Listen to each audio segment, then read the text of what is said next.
مرحبا چادر نبی کی مخملی جزدان ہے، ہاں مخملی جزدان ہے، چہرہ جیسے چہرہ جیسے چہرہ جیسے رحل پر رکھا ہوا قرآن ہے۔ مل جل کے بیٹھے زندگی دی ہے تو جینے کا ہنر بھی دینا، پاؤں بخشے ہیں تو توفیق سفر بھی دینا، اور بولنا تو نے سکھایا، میں جو گونگا تھا اب جو بولوں گا تو باتوں میں اثر بھی دینا، اب جو بولوں گا تو اثر بھی دینا۔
الحمد لله نحمده ونستعينه ونستغفره ونؤمن به ونتوكل عليه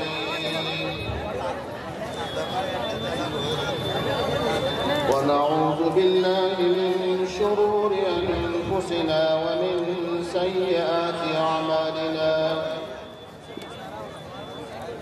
من يهده الله فلا مضل له ومن يضلله فلا هادي له ونشهد أن لا إله إلا الله وحده لا شريك له ونشهد أن سيدنا وسندنا وشفيعنا وحبيبنا ومولانا محمدا عبده ورسوله أما بعد فأعوذ بالله من الشيطان الرجيم بسم الله الرحمن الرحيم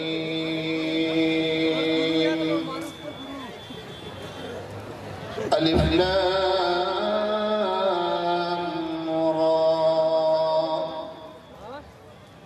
كتاب أنزلناه إليك لتخرج الناس من الظلمات إلى النور بإذن ربهم إلى صراط العزيز الحميد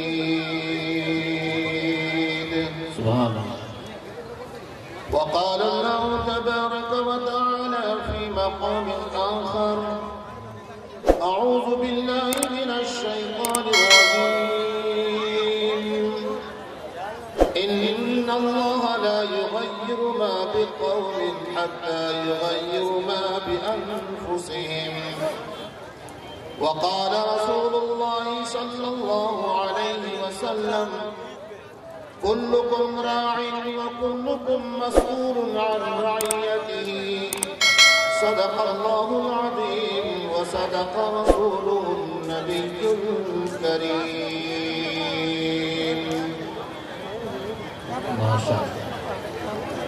اسٹیج پر تشریف فرما حضرات علماء کرام اور تمام معزز سامعین، بزرگوں اور دوستوں، قبل اس سے کہ میں کچھ باتیں آپ حضرات کی خدمت میں عرض کروں، ایک چھوٹی سی درخواست آپ حضرات سے یہ ہے کہ جنہیں جانا تھا وہ تو چلے گئے، ان کے جانے پر کوئی افسوس اور کوئی ملال نہیں.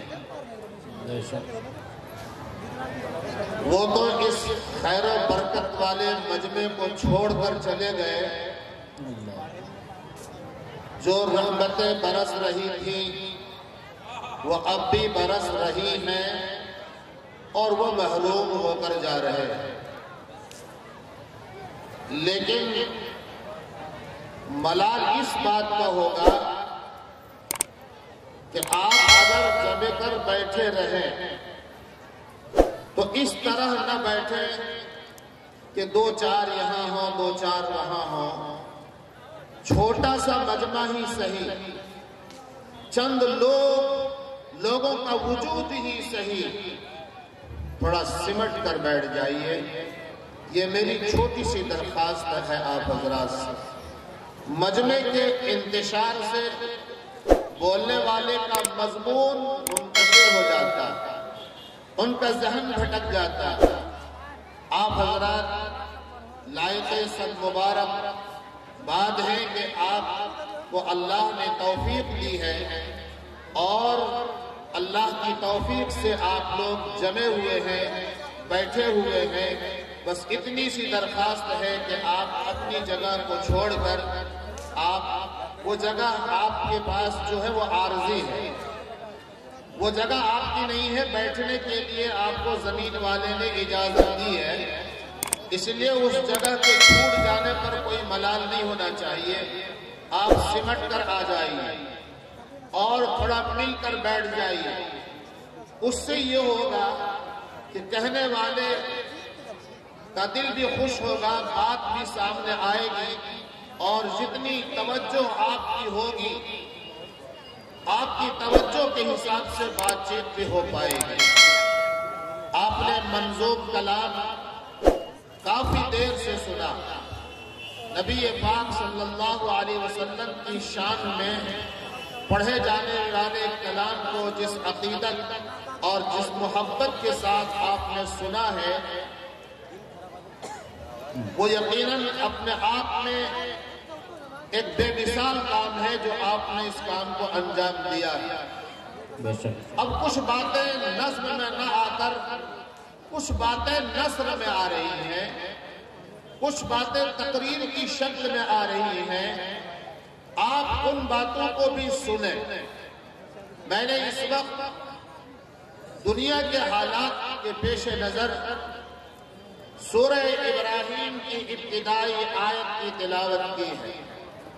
میں زیادہ وقت نہیں لوں گا اس لیے کہ آپ لوگ بقیت الصالحات میں وہ تو چلے گئے اور باقی آپ لوگ ہیں جو ان کے خیرات و صدقات ہیں.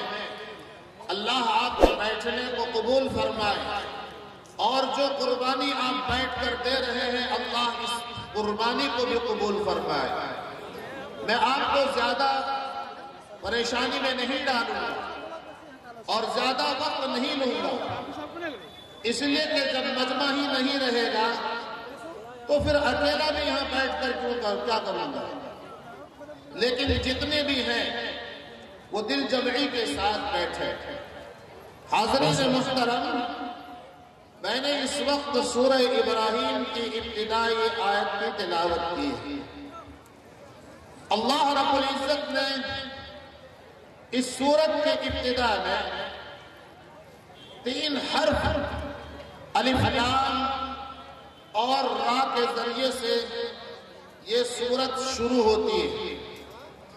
ان حرفوں کو حروف مقطعات کہا جاتا ہے اور اس لیے کہا جاتا ہے کہ ان حرفوں کو کاٹ کاٹ کر پڑھا جاتا ہے. اس کی مراد کیا ہے، اس کا معنی کیا ہے، یہ رموز الہیہ میں سے، یہ اسرار الہیہ میں سے. اس کا معنی کیا ہے، اس کا مفہوم کیا ہے، اس کی مراد کیا ہے، اللہ نے اس کو واضح نہیں فرمایا.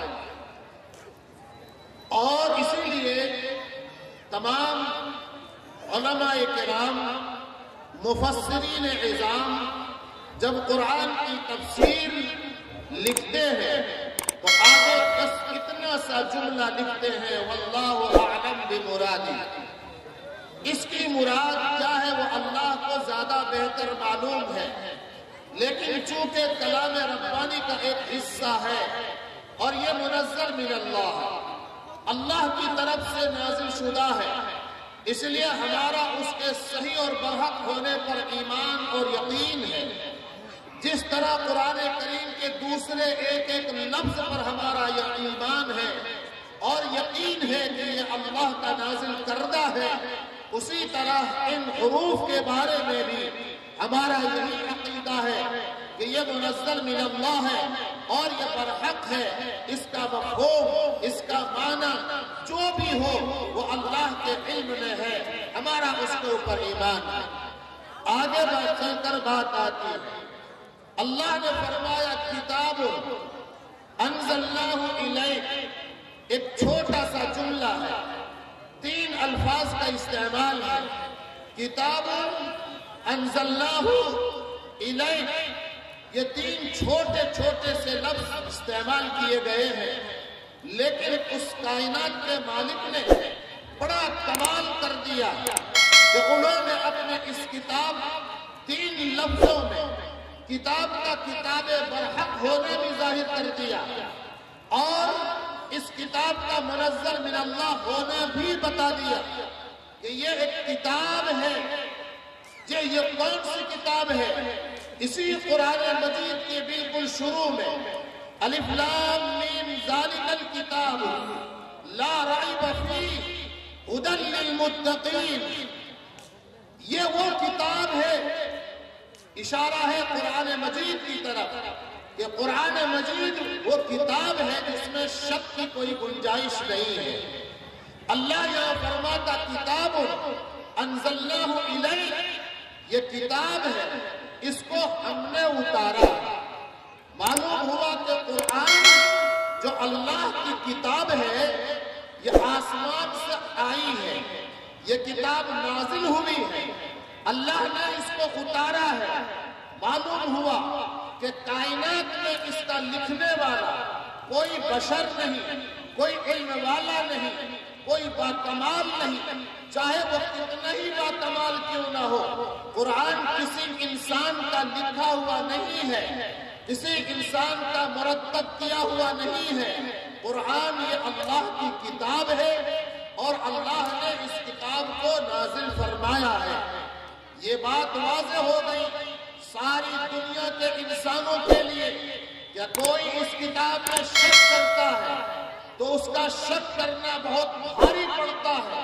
جب سے قرآن نازل ہوا ہے چیلنج کے ساتھ آیا ہے، اہل علم کو چیلنج کیا ہے، بڑے بڑے دانشوروں کو چیلنج کیا ہے، دنیا کے بڑے بڑے علم کے ماہرین کو چیلنج کیا ہے اور کہا ہے اگر اس قرآن کو تم اللہ کی کتاب نہیں مانتے، اگر اس قرآن کو اللہ کی کتاب نہ مان کر کسی انسان کی کتاب مانتے ہو، کسی جادوگر کا کلام مانتے ہو، کسی ساحر کا کلام مانتے ہو تو کنگن کو عارسی کیا، پڑھے لکھے کو فارسی کیا، تمہیں بھی چیلنج ٹھوکا جاتا ہے کہ کوئی ایک آیت لے کر آ جائے، ایک آیت اس جیسی لے کے آؤ۔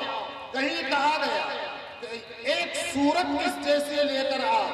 آج تک کوئی مائی کا لال دنیا میں پیدا نہیں ہوا اور تا قیام قیامت کوئی ایسا ماں کا لال پیدا بھی نہیں ہوگا جو ایک آیت پیش کر دے، جائے کہ کوئی ایک کمپلیٹ سورت بنا کر لے آئے، ایک آیت پیش نہیں کر سکتا ہے۔ یہ قرآن کا وہ اعجاز ہے، یہ قرآن کا وہ چیلنج ہے کہ یہ چیلنج نزول سے لے کر آج تک اس یہ چیلنج باقی ہے اور تا قیام قیامت یہ چیلنج باقی رہے گا۔ آئے دنیا میں لوگ کہنے کے لیے کہ ہم اس کا جواب لائیں گے، لیکن آج تک کوئی اس کا جواب لا نہیں پایا اور لا بھی نہیں سکتا۔ اس لیے کہ یہ کتاب وہ ہے کہ اللہ نے یہ بات صاف کر دی ہے کہ ہم نے اس کو اتارا، ہم نے اس کو نازل کیا ہے۔ جب ہم نے اس کو اتارا اور اور ہم نے اس کو نازل کیا تو رہتی دنیا تک اس کی حفاظت بھی ہم ہی کریں۔ اللہ نے اس کتاب کی حفاظت کی ذمہ داری لی کہ ہم اس کتاب کی حفاظت کریں گے۔ اللہ کس طرح اس کتاب کی حفاظت کرے گا؟ آج جانتے ہیں دنیا میں بہت سی کتابیں ہیں اور دھارمک کتابیں ہیں، لیکن کسی بھی دھارمک کتاب کا کوئی مکمل حافظ نہیں مل سکتا، کسی بھی دھارمک کتاب کا مکمل کمپلیٹ نہیں مل سکتا جو اس کے سینے میں وہ دھارمک کتابیں موجود ہو، سوائے قرآن مجید کے، جس کی طرف ہمارے شاعر مہمان جناب خیر آبادی نے یہ بات کہی تھی کہ چٹائیوں پر بیٹھ کر معمولی کپڑے میں رہتے ہوئے قرآن مجید کو اپنے سینے میں محفوظ کیا کرتے ہیں، ایسے ہی میلے کچیلے کپڑے پہنے ہوئے بچوں کے سینوں کو پروردگار نے کھولا ہے اور اس کے سینے میں اپنا کلام اتارا ہے۔ اگرچہ آج دنیا میں وہ بیٹھتا ہوا چٹائی پہ نظر آتا ہے، آج اس کے بدن پر معمولی کپڑے نظر آتے ہیں، لیکن اللہ کی نگاہ میں وہ بچے آسمان والوں کو ایسے نظر آتے ہیں جیسے زمین والے کو آسمان میں چمکتے ہوئے ستارے نظر آتے ہیں۔ نبی کریم صلی اللہ علیہ وسلم نے ارشاد فرمایا، جس گھر میں قرآن پڑھا جاتا ہے وہ گھر ایسا چمکتا ہے جیسے آسمان میں ستارے چمکتے ہیں، جیسے آسمان میں سورج اور چاند چمکتا ہے، ایسے ہی قرآن پڑھا جانے والا وہ گھر جس میں قرآن پاک کی تلاوت ہوتی ہے وہ اللہ والے اور فرشتے اور آسمان والوں کی نگاہ میں ایسا ہی چمکتا ہوا نظر آتا جیسے ہم اور آپ دن میں سورج کو اور رات میں چمکتے ہوئے ستاروں کو اور چاند کو چمکتے ہوئے دیکھتے ہیں۔ اس کتاب کی نسبت اللہ نے اپنی طرف کی ہے، اور نسبت کی بات چلی تو بات بتاتا چلوں کہ نسبت بڑی اہم چیز اور بڑی بات ہے۔ اگر ایک حقیر شے کا تعلق کسی ادنا چیز کا تعلق اگر کسی بڑی چیز سے ہو جائے تو اس بڑی چھوٹی چیز کا رشتہ بڑی چیز کے ہو جانے کی وجہ سے اس کو بھی بڑا مقام مل جاتا ہے۔ آؤ ذرا دیکھو، میں اس مثالوں سے ایک بات کہا کرتا ہوں، کاغذ تو دنیا میں بہت سارے ہیں اور کاغذ کے بہت سارے ٹکڑے تمہیں اس سرزمین پر ملیں گے۔ ایک کاغذ وہ ہے جس پر قرآن چھپا ہوا ہے، ایک کاغذ وہ ہے جس کاغذ نے کلام ربانی کو اپنے سینے میں لگا رکھا ہے، ایک کاغذ وہ ہے جو روزانہ صبح آپ کے دروازے پر 2 روپے 3 روپے میں بانٹنے والا ہو کر بانٹ کر چلا جاتا ہے، ایک کاغذ وہ بھی ہے، ایک کاغذ یہ بھی ہے۔ کاغذ کے ہونے میں دونوں یکساں ہیں، کاغذ کے ہونے میں دونوں برابر ہیں، لیکن معاملہ دونوں کاغذ کے ساتھ یکساں نہیں ہوتا۔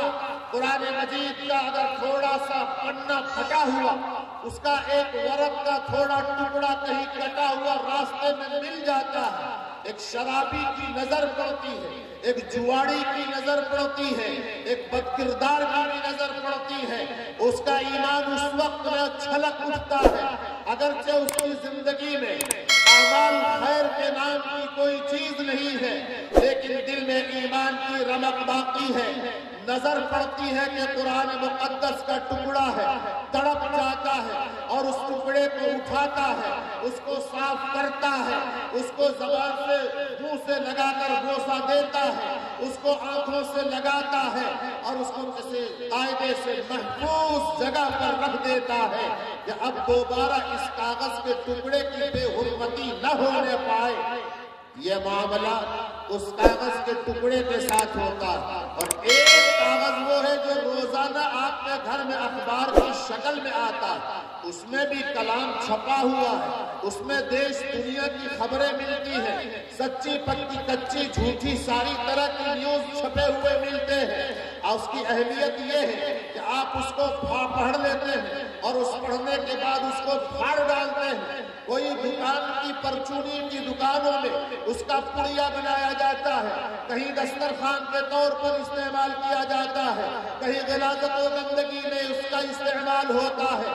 سوال یہ ہے, کاغذ یہ بھی ہے, کاغذ یہ بھی ہے, یہاں معاملہ احترام کا ہے, یہاں معاملہ ناقدری کا ہے, یہاں معاملہ بے احترامی کا ہے. کیوں؟ اس لیے کہ یہ کاغذ تو ہے لیکن اس کاغذ کا تعلق کلام ربانی سے ہے, قرآن مجید سے ہے, اور اللہ کے مبارک مقدس کلام سے ہے. اس لیے یہ کاغذ سارے کاغذوں میں بہتر ہو گیا اور یہ کاغذ چومنے کے لائق بن گیا. اور آگے باتیں چلنے کر چلتا ہوں کہ جب کاغذ کا تعلق ہوا, کاغذ چومنے کے لائق بن گیا, قرآن سے تعلق گتے کا ہوا تو گتا بھی چومنے کے قابل بن گیا. اگر کپڑے کا تعلق قرآن سے ہو گیا تو وہ کپڑا بھی چومنے کے قابل ہو گیا. قرآن کو جس لکڑی پر رکھا جاتا ہے اس کو رحل کہتے ہیں, اس کے ساتھ بھی عقیدت و محبت کا رشتہ ہے, اس کو بھی عظمت کے ساتھ دیکھا جاتا ہے. آج لکڑی کا تعلق, وہ لکڑی ساری لکڑیوں میں بہتر ہے, وہ کپڑا جو قرآن سے مس کرتا ہے وہ کپڑا سارے کپڑوں میں بہتر ہے. قرآن کا تعلق زمین سے ہوا, جس زمین سے قرآن کا تعلق ہوا زمین کا وہ خطہ کائنات کے سارے خطوں سے بہتر ہے. قرآن کا تعلق زبان سے ہوا تو وہ زمانہ سارے زمانوں سے بہتر ہوا. جس مہینے میں قرآن نازل ہوا مہینے کا تعلق قرآن سے ہوا وہ مہینہ سارے مہینوں میں افضل ہوا. جس ذات پر قرآن نازل ہوا ساری ذاتوں میں وہ ذات سب سے افضل ہوئی. اور جو پیغمبر, جس پیغمبر پر قرآن نازل ہوا وہ پیغمبر سارے پیغمبروں کا امام و سردار بنا. اور جو قرآن لے کر آیا وہ جبرائیل امین, ان کا مقام بھی سارے ملائکہ میں افضل قرار پایا. ذرا سوچو نسبت کتنی بڑی چیز ہے. جب تعلق قرآن سے جڑتا ہے تو جبرائیل کا جڑتا ہے, جبرائیل سارے فرشتوں کا سردار بنتا ہے. رسول اللہ کا تعلق قرآن سے ہوتا ہے, رسول اللہ سارے رسولوں کا امام بنتا ہے. حجاز مقدس کا تعلق قرآن سے بنتا ہے, حجاز مقدس کا مرتبہ دنیا کے ساری زمینوں سے بہتر ہوتا ہے. جب نسبت سے اتنا بڑا رتبہ ملتا ہے, اے لوگوں یہ وہی مقدس کتاب ہے جس کو اللہ نے اتارا اور اتار کر مقصد بھی بیان کر دیا. مقصد کیا؟ بھیجنے والا لاجواب, جس نے قرآن بھیجا وہ لاجواب, جو چیز بھیجی گئی یعنی قرآن مجید وہ لاجواب, جس ذات اقدس پر کتاب آئی وہ ذات اقدس ساری ذاتوں میں بے مثال و لاجواب ہے. بھیجنے والا لاجواب, جو چیز بھیجی گئی وہ لاجواب, جس ذات پر بھیجی گئی وہ ذات لاجواب ہے. تو پھر اندازہ کیجئے کہ مقصد کتنا لاجواب ہوگا. مقصد بھی قرآن نے بتایا. اللہ نے فرمایا کتاب انزلناہ الیک, نبی کی رسالت بھی ثابت ہو گئی. اللہ نے کتاب کو نازل کیا, کتاب منزل من اللہ ہو گئی. اور جس نے بھیجا وہ سارے عالم کا خالق و مالک ہے. اور جو کتاب جس ذات پر آئی وہ ذات نبی ہے, وہ رسول ہے. اس لیے کہ نئی کتاب, نیا پیغام, نئی ہدایت, نیا قانون, نیا ضابطہ ایک نبی رسول کو دیا کرتا ہے. آپ ہم سب جس نبی پر ایمان رکھتے ہیں وہ خاتم النبیین والمرسلین ہیں. یہ قرآن آپ پر نازل اللہ نے کیا, ثابت ہوا کہ کتاب جس پر نازل ہوتی ہے وہ اللہ کے رسول ہوا کرتے ہیں. لِتُخْرِجَ النَّاسَ مِنَ الظُّلُمَاتِ إِلَى النُّورِ, یہ ہے اس کتاب کے نازل کرنے کا وہ شاندار مقصد. لِتُخْرِجَ النَّاسَ مِنَ الظُّلُمَاتِ إِلَى النُّورِ.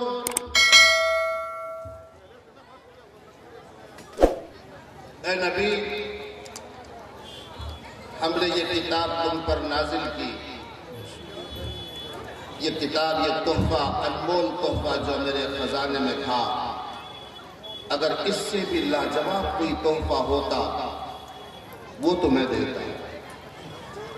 سب سے انمول تحفہ تھا اللہ کے خزانے کا، وہ میرے آقا جناب محمد رسول اللہ کو لا کر دے دیا اور آپ کو معلم بنا دیا. آپ معلم، آپ اس کتاب کو پڑھیں اور لوگوں کو اس کتاب کو پڑھ کر لوگوں کو سنائیں. یہ تعلیم کی ذمہ داری اللہ نے آپ کو عطا کر دی. اس قرآن کو پڑھنا ہے، اللہ کی جو ہدایات ہیں وہ پڑھ کر لوگوں کو بتانا ہے. اس لیے کہ اللہ کچھ چاہتا ہے. اللہ کیا چاہتا ہے؟ نبی پاک صلی اللہ علیہ وسلم کی آمد سے پہلے دنیا کے جو حالات تھے وہ انتہائی بھیانک حالات تھے، وہ بڑے خطرناک حالات تھے، وہ بڑے پریشانی کے حالات تھے. دنیا میں انسان نظر آتے تھے، انسانیت نظر نہیں آتی تھی. انسان تھے، انسان تو ہر طرف نظر آتے تھے، انسانیت دور دور تک نظر نہیں آتی تھی. انسان کے لیے بھیڑیا بنا ہوا تھا. بھیڑیے کو دیکھ کر آدمی کو ڈر نہ لگتا تھا، لیکن ایک انسان کو دیکھ کر ڈرتا تھا. آنے والا ہو سکتا ہے مجھے لوٹ لے. ایک خاتون اگر جا رہی ہوتی وہ ڈری سہمی ہوئی ہوتی کہ کہیں میرے دو پٹے کھینچ نہ لے، آنے والا آدمی کہیں میری عزت و آبرو پہ حملہ نہ کر دے. اس لیے وہ ڈری اور سہمی ہوئی تھی. ایک خاتون کو بھی ایک درندے کو دیکھنے کے بعد اتنا ڈر نہ لگتا تھا جتنا ڈر ایک انسان کے آنے سے لگتا تھا. انسانیت سسک رہی تھی، انسانیت دم توڑ رہی تھی، اس لیے کہ چوروں کا غلبہ تھا، ڈاکوؤں کا بول بالا تھا، جھوٹوں کا بازار گرم تھا اور شراب خوری کا ماحول، جوا کا ماحول، بدعقیدگی کے ماحول میں لوگ جی رہے تھے. ضرورت تھی اس بات کی کہ کوئی آئے جو ان کو صحیح راستہ بتائے. ہر انسان اپنی من کی زندگی گزار رہا تھا، اپنی طبیعت کی زندگی گزار رہا تھا. اللہ نے دنیا میں انسان کو بنایا اس لیے نہیں تھا کہ انسان اپنے من چاہی زندگی گزارے. انسان کو اللہ نے دوسری مخلوقات پر فوقیت عطا کی، اس لیے اس کی فوقیت کو دیکھنا چاہتے تھے. لیکن انسان کی زندگی میں حیوانیت کی زندگی آ گئی تھی، جانوروں کی زندگی آ گئی تھی. اور جانوروں کی زندگی یہ تھی کہ وہ من چاہی زندگی جیسے جانور گزارتا ہے، انسان بھی من چاہی زندگی گزار کر ثابت یہ کر رہا تھا کہ ہم بھی جانور ہو گئے. بتاؤ، جانوروں کو یہ عقل نہیں دی گئی ہے کہ کس کے کھیت میں ہمیں منہ ڈالنا چاہیے اور کس کے کھیت میں منہ ڈالنا نہیں چاہیے. یہ تمیز کرنے کی صلاحیت اللہ نے جانوروں میں نہیں دی ہے.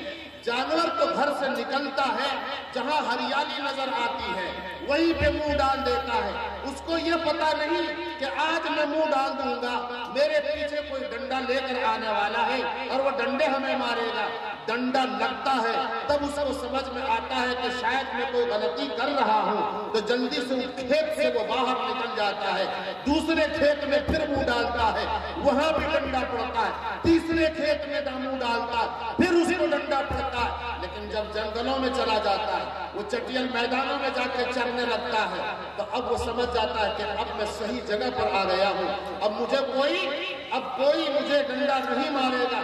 لیکن اتنا شعور تو جانوروں کو ہے کہ ہر سبزہ کھانے کی چیز نہیں ہے. بکریاں بھی چرنے کے لیے جاتی ہیں، دھتورے کے پودے ہوتے ہیں، دھتورا کھا کے نہیں آتی. اس کو پتا ہے کہ یہ دھتورا نشیلی چیز ہے، یہ کھانے کی چیز نہیں ہے. وہ بھی اس فرق کو سمجھتی ہے، لیکن اس کو یہ معلوم نہیں ہے کہ حلال کیا ہے، حرام کیا ہے. اس کو یہ نہیں معلوم. ہاں یہ ضرور معلوم ہے کہ یہ دھتورا کھانے کی چیز نہیں ہے، یہ ہمارے لیے خطرناک ہے. اس لیے ہر بکری دھڑلے سے گھر سے جاتی ہے اور وہ ہری ہری گھاس چر کے آ جاتی ہے. لیکن دھتورا کے آس پاس بھی اگر چھوڑ دے تو وہ دھتورا نہیں کھائے گی. اس کو پتا ہے کہ دھتورا ہمارے کھانے کی چیز نہیں ہے. ہم تو اتنے حد سے آگے گزر گئے جس کو قرآن نے کہا تھا بل ہم اضل اولئک کالانعام بل ہم اضل. ہم تو چوپائے کے بھی پیچھے چھوڑ کر ہم آگے بڑھتے چلے گئے. آج ہمیں عقل و شعور ہوتے ہوئے بھی، جانتے ہوئے بھی، حلال و حرام کی تمیز بھی، قرآن اور اللہ کا پیغام اب دنیا میں عام ہو چکا ہے. ہر مسلمان کو پتا ہے حلال کیا ہے، حرام کیا ہے. جان بوجھ کر آج مسلمان لوٹ کھسوٹ کے بازار میں مبتلا ہے.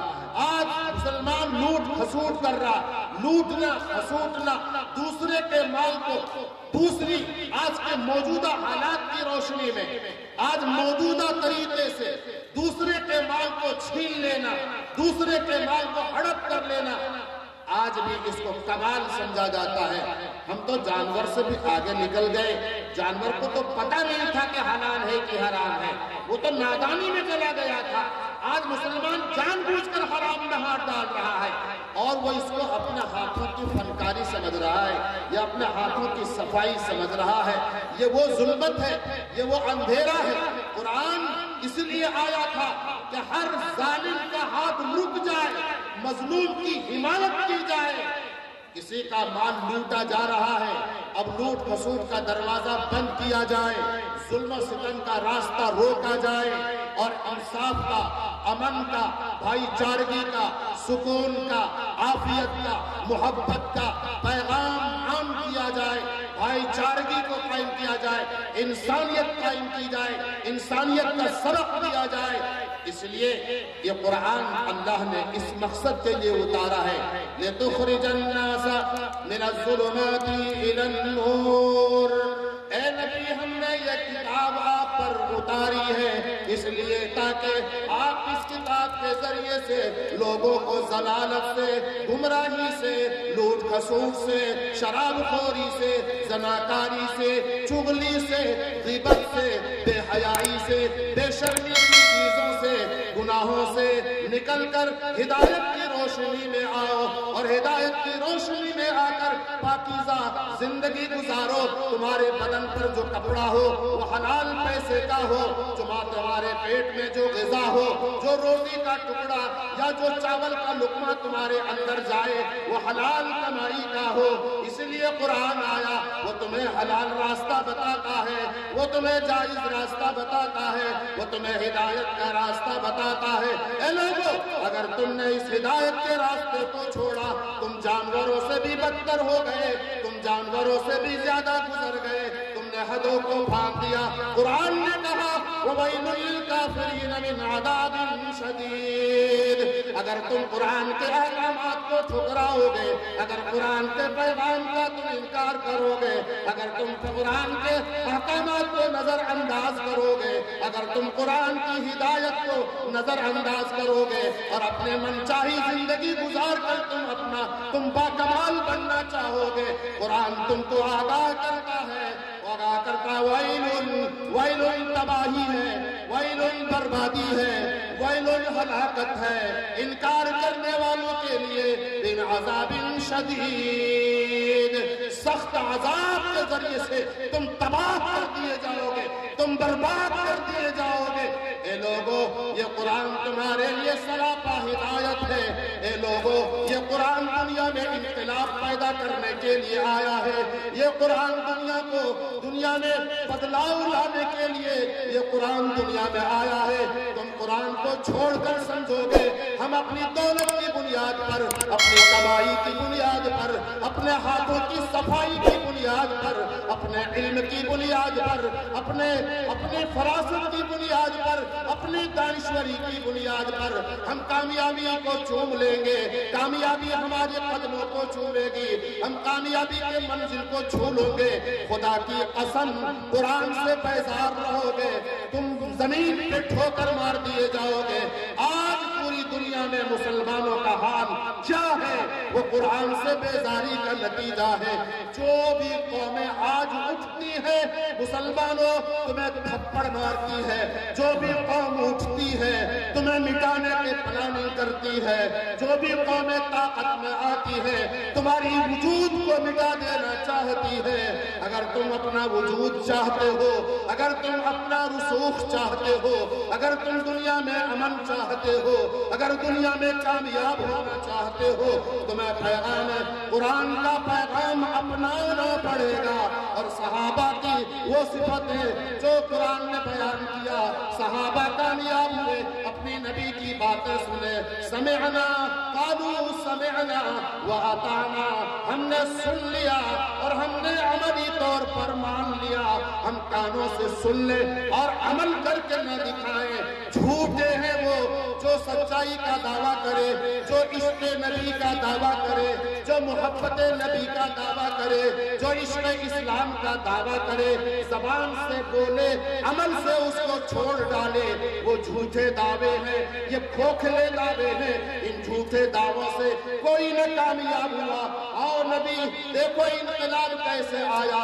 آیت حضرت طلحہ رضی اللہ تعالی عنہ کا گھر ہے اور شراب کا دور چل رہا ہے، سارے لوگ بیٹھے ہیں، شراب کی جام میں گلاس رکھے ہوئے ہیں، کوئی اس گلاس کو منہ پہ لیا ہوا ہے، کوئی ڈھال رہا ہے، کوئی ایک گھونٹ لے چکا ہے، اور حضرت طلحہ کے گھر بیٹھے ہوئے ہیں۔ یہ دور چل رہا ہے اور ایک صحابی آواز لگاتے ہوئے جا رہے ہیں، شراب کی حرمت نازل ہو گئی، شراب حرام ہے، شراب حرام ہو گئی، شراب حرام ہو گئی۔ حضرت طلحہ نے فرمایا کون آواز لگا رہا، جا کے دیکھو۔ باہر نکلے تو آواز دینے والا ایک صحابی آواز دے رہے ہیں کہ شراب حرام ہو چکی ہے۔ جس نے شراب کا گھونٹ منہ میں لیا تھا اس نے الٹی کر دی، اور جس نے ہاتھ میں جام لیا تھا اس نے پھینک دیے، اور جس کے ہاتھ میں اس بوتل تھے اس کو پھینک دیا۔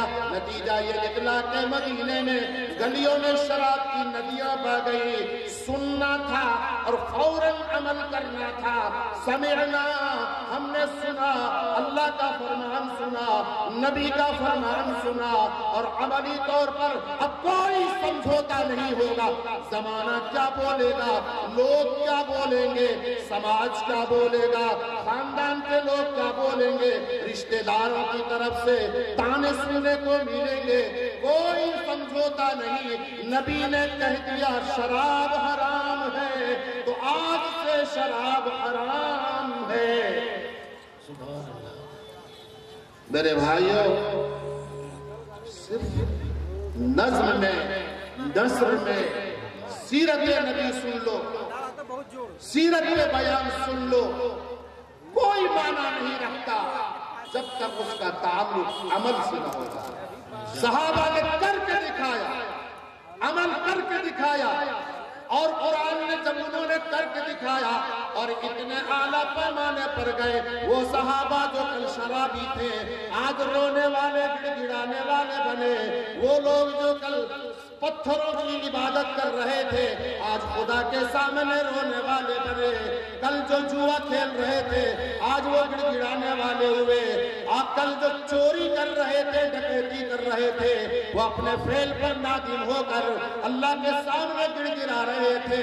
اللہ کو وہ ادائیں پسند آئی۔ قرآن نے کہا محمد رسول اللہ والذین معه اشداء علی الکفار رحماء بینہم تراہم رکعا سجدا یبتغون فضلا من اللہ ورضوانا سیماہم فی وجوہہم من اثر السجود۔ کیا تعریف کی اللہ نے صحابہ کی، یوں ہی کامیابی ان کے قدموں کو چومنے نہیں پہنچی۔ ہم عمل سے دور ہو گئے، ہم نے قرآن کو چھوڑا، ہم نے نبی کو چھوڑا، نبی کی تعلیمات چھوڑی، نبی کا رہن سہن چھوڑا، نبی کا ہر ادا چھوڑ کر ہم خود غرضی کی زندگی گزار رہے ہیں۔ سیرت کا جلسہ ہے۔ آج جس اندھیرے میں پوری قوم مبتلا ہے، اور جس سے پوری قوم کراہ رہی ہے بے چین ہے، کرب میں مبتلا ہے، دکھ میں پڑا ہے، جو قوم پڑی ہوئی ہے، ان ظلمتوں میں ایک ظلمت، ایک اندھیرا، ایک تاریکی، شادی اور بیاہ میں پیسوں کا مطالبہ، شادی میں ہائے ہائے۔ قرآن مجید اللہ نے اس لیے اتار کر دیا کہ اللہ اس سے تمہارے لیے آسانیاں پیدا کرنا چاہتا ہے۔ ان اللہ یرید بکم اليسر ولا یرید بکم العسر، اللہ اس قرآن کے ذریعے سے تمہارے لیے آسانی چاہتا ہے۔ اگر قرآنی ہدایات کے مطابق ہمارے سماج میں کس کی شکایت کی جائے، اس حمام میں سب ننگے، پڑھا لکھا ان پڑھ بڑی بڑی ڈگریاں لینے والا تو سب سے زیادہ بھکاری بن گئے، سب سے زیادہ بھکاری پڑھا لکھا ڈاکٹر ہیں، بھاؤ لگ رہا ہے اس غریب دیش میں 10 لاکھ روپے لیں، کیوں؟ میرا بیٹا ڈاکٹر ہے۔ ارے ذرا سوچو، اللہ نے تمہارے بیٹے کو ڈاکٹر بنایا، دولت کمانے کی چابی تمہارے ہاتھ میں پکڑا دی، دولت کمانے کی چابی تمہارے ہاتھ میں پکڑا دی۔ اب کیا مسئلہ ہے تمہارے لیے؟ ڈاکٹر کو تو یہ چاہیے کہ شکرانے میں نکاح سنت نبوی کے مطابق، کہ میں کیوں میں مطالبہ کروں، میں کیوں بیچا جاؤں، لوگ مجھ کو کیوں خریدے، میں کیوں کسی سے مطالبہ کروں؟ اللہ نے مجھے ڈاکٹری کی صفت عطا کر دی، اب تو دولت میرے قدموں پہ آ کے پڑے گی۔ اس ڈاکٹر کو تو حوصلہ یہ ہونا چاہیے کہ اب میں دولت کماؤں گا اور غریب کی بیٹیوں کے لیے سہارا بنوں۔ لیکن معاملہ الٹا ہے، 10 لاکھ روپے پہلے لوں گا، ڈیٹ شادی کی طے ہوگی، اس سے 2 مہینہ پہلے لوں گا، کیونکہ بیٹا باپ اتنا فقیر ہو چکا ہے کہ اس فقیری میں وہ سمجھتا ہے کہ میں بہت اونچی شان والا کہلاؤں گا۔ پیسہ غریب کا لیا، وہ غریب کیا کرے بیچارہ، مجبور، بیٹی ہے، گھر میں رکھنے کی چیز نہیں ہے، وہ بیٹی گھر کی امانت ہے، گھر میں امانت ہے، وہ کسی کی ہے جو میرے گھر امانت ہے، صاحب امانت کو یہ چیز پہنچانی ہے۔ رکاوٹ سماج میں ایسے پیدا کر دیے، ایسے مشکلات کھڑے کر دیے ہیں سماج میں کہ وہ سود پر رقم لے کر، سود پر قرض لے کر وہ 10 لاکھ روپے دیتا ہے اور وہ سب فٹانی میں اڑاتا ہے۔ اب 20 کو گاڑی لے کر کے آئے گا، فلاں ڈاکٹر صاحب کی بارات جا رہی ہے، میں کہتا ہوں وہ بارات نہیں، وہ گدھ ہے، گدھ، وہ سب گدھ ہے۔ جتنا نوچنا تھا باپ بیٹے نے نوچ لیا، اب جو کچھ بیچارے غریب کے گھر میں بچا تھا یہ بارات کی شکل میں گدھ کی ٹولی گاڑیاں بھر بھر کر جا رہی ہیں اور کھا کر کے آ رہے ہیں، آدھا کھا رہے ہیں، آدھا پتل میں چھوڑ کر آ رہے ہیں۔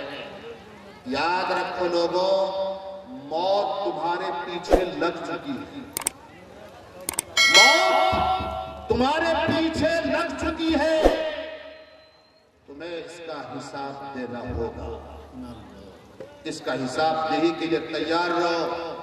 اور 8 لاکھ 10 لاکھ کے مطالبے کرنے والے یہ مہذب گنڈے ہیں، یہ مہذب گنڈے ہیں۔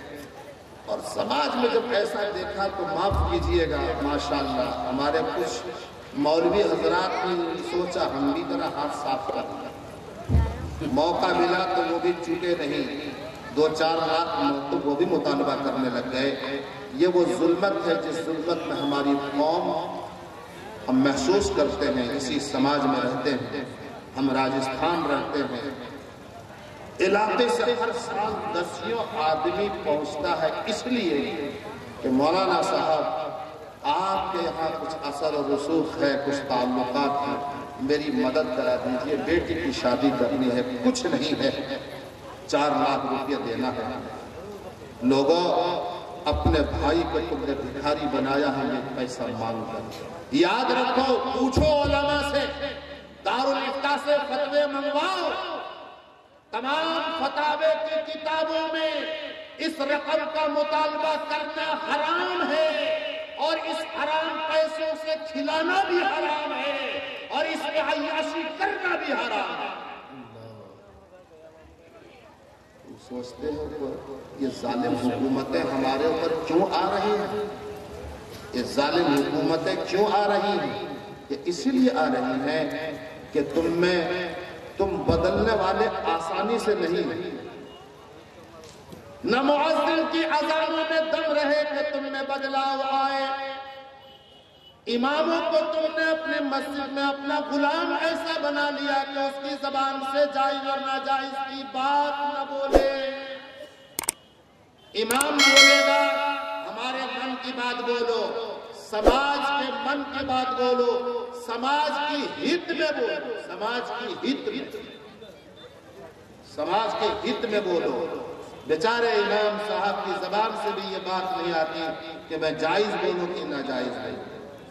ابھی چند دن پہلے میرے پاس ایک مسجد کے امام صاحب آئے، کہنے لگے مولانا صاحب میں جس بستی میں امامت کرتا ہوں وہاں کچھ نوجوان ATM چور ہیں، میرا ٹیفن بھی اس کے گھر سے آتا ہے، میں کھاؤں کہ نہ کھاؤں؟ میں نے کہا آپ عالم ہیں، آپ نے 13-14 سال مدرسے میں لگایا، آپ نے تفسیر کی کتابیں پڑھی، آپ نے فقہ کی کتابیں پڑھی، آپ نے حدیث کی کتابیں پڑھی، سبق بھول گئے؟ ناجائز حرام کمانے والا جس کی کمائی حرام کی ہو اس کی دعوت قبول کرنا جائز نہیں ہے کہ اگر میں اس کی دعوت قبول نہ کروں تو وہ ہمارے خلاف پروپیگنڈا کرے تو میں کیا کروں؟ تو میں نے کہا اس کا مطلب ہے کہ تو یہاں پیٹ بھرنے آیا ہے، دین کا کام کرنے نہیں آیا ہے۔ تو امام ہے، پیٹ پالنے آیا، دین کا کام کرنے نہیں آیا۔ امام مسجد کا امام ایک انجن ہے، ایک پاور ہاؤس ہے، تم نے اس کو 2 رکعت کا امام بنا کر رکھ دیا۔ جس عالم نے 14-15 سال مدارس میں پتلی دال جلی ہوئی روٹی کھا کر قرآن مقدس کی تفسیر پڑھی ہو، احادیث نبویہ کی وقت گردانی کی ہو، رات بھر بیٹھ کر کتاب کی تیاری کی ہو، آج ایسے عالموں کو اپنے مسجد کا امام بنا کر لوگوں نے، چند پنجی پتیلے لوگوں نے، چند پیسے والے لوگوں نے اپنی مرضی کا غلام بنا کر رکھ دیا۔ ہمت نہیں ہوتی ہے کہ میں جائز و ناجائز کی بات کرتا ہوں۔ میں کہتا ہوں اگر تم امامت نہیں کر سکتے اس طریقے سے کہ جس طریقے سے امت کو پتا چلے کہ یہ حلال ہے اور یہ حرام ہے، اگر تمہارا مقتدی تمہیں یہ کہنے کی اجازت نہیں دیتا ہے، اپنا بوریا بستر اٹھاؤ اور گھر چلے جائے، چھوڑ دو اس کی مسجد کی امامت۔ امام وہ ہوتا ہے جو روشنی دیتا ہے، امام کا کام روشنی پہنچانا ہے، سماج کے ادنا درجے آدمی کو بھی اور کروڑ پتی ارب پتی کو بھی، دونوں کو یکساں روشنی پہنچانے کی ذمہ داری امام کی ہے۔ امام کو چاہیے کہ منصب امامت پر رہتے ہوئے قرآن کریم کی اس آیت کو پڑھ کر بتائے کہ قرآن اسی لیے آیا ہے کہ تمہیں ضلالت سے نکال کر حلال روشنی میں لانا ہے، یہ میرا زندگی کا مقصد ہے۔ اگر اس امامت کے منصب پر رہتے ہوئے مجھے اس کام کی اجازت ہوگی تو امامت جاری رہے گی، اور اگر اس جگہ پر رہ کر میری امامت نہیں ہو سکتی تو السلام علیکم لکم دینکم ولی دین، رکھو تم اپنی مسجد، ہم کہیں بھی جا کے امامت کرتے ہیں۔ جس دن علماء ائمہ اپنے آپ کو تیار کر لیں گے اور چھوڑ اس لیے اپنے آپ کو مضبوط کر لیں گے، اس قوم کو آپ کے پیچھے آنا ہی پڑے گا۔ آج دیکھ لیجیے ماشاءاللہ، ہم کیا بتائیں، کس سے شکوہ کریں؟ ہمیں ضرورت ہے پہلے ہمیں اپنے آپ کو سیدھا کرنے کی ضرورت ہے۔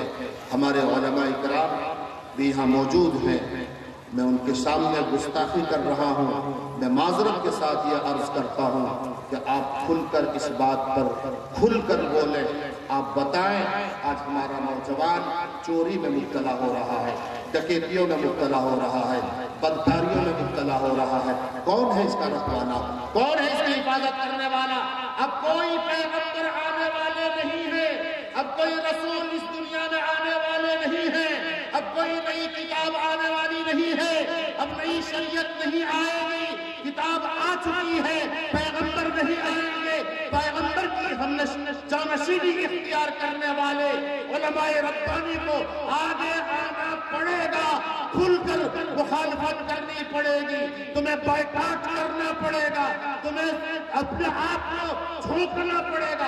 آپ ایسے دعوت کا انکار کریں، آپ ایسے پروگراموں کا انکار کریں، آپ ایسی شادیوں کا انکار کریں، آپ اس کے لیے تحریک چلائیں کہ جو جہیز مانگے گا، جو جہیز سے پہلے پیسہ مانگے گا، ایمانداری سے طے کر کے اٹھو کہ ہمیں نکاح نہیں پڑھانا، ہمیں ایسے کی شادی میں نہیں جانا ہے۔ جس دن عالم سدھر جائیں گے، عالم سدھر جائیں گے۔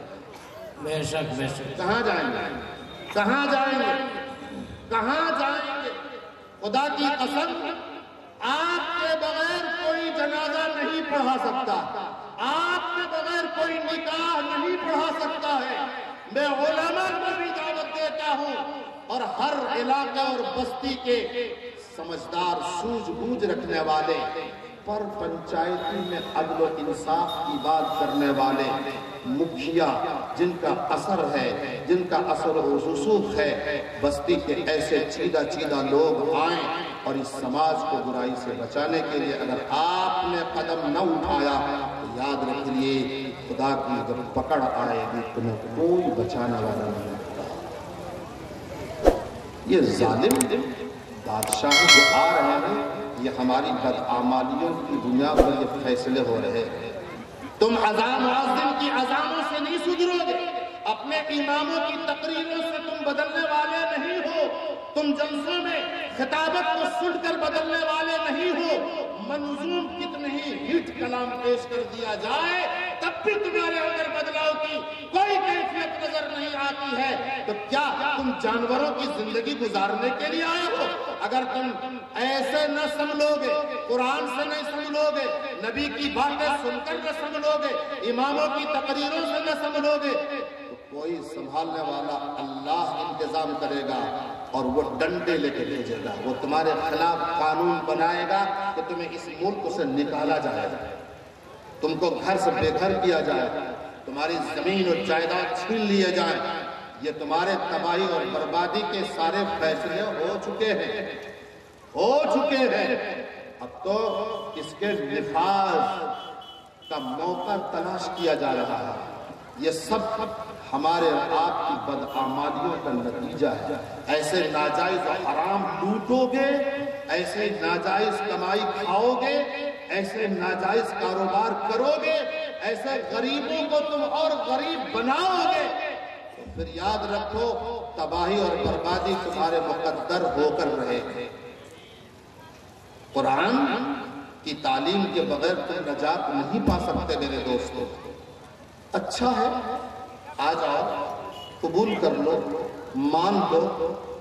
عجیب معاملہ، ہم جیسے لوگوں کو لوگ مقابلہ کرتے ہیں حضرت عثمان غنی سے، حضرت ابو بکر صدیق سے۔ لوگ یہ سوچتے ہیں کہ امام ایسا ہونا چاہیے جو صدیق اکبر جیسا ہے، امام ہونا چاہیے فاروق اعظم جیسا، تو مقتدی کیسا ہونا چاہیے؟